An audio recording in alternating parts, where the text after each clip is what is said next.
امروز همه سراغ تو را می گرفتند. از تو چه پنهان؟ به سؤالهایشان چند دروغ مصلحتی گفتم. از تو پرسیدند، انکارت کردم.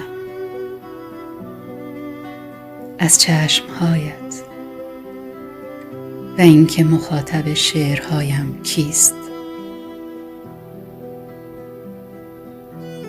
برایشان از تو نگفتم.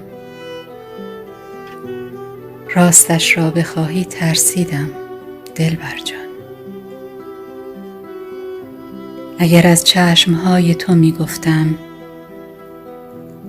از مهربانیت، از زیباییت، بیشک عاشقت می شدند. شعرهایم را می خوانند و دنبال تو می گردند، واژه به واژه، سطر به سطر. می ترسم عاشقت شوند، بیشتر از من، ویرانتر از من. به دروغ گفتم که نیستی.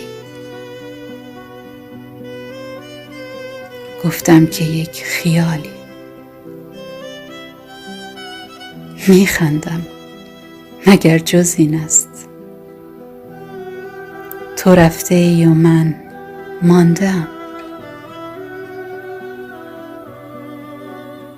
دلبر جان، دلتنگت شدم دوباره و دوباره شعری تازه متولد شد و تو در دل شعرم هویدایی.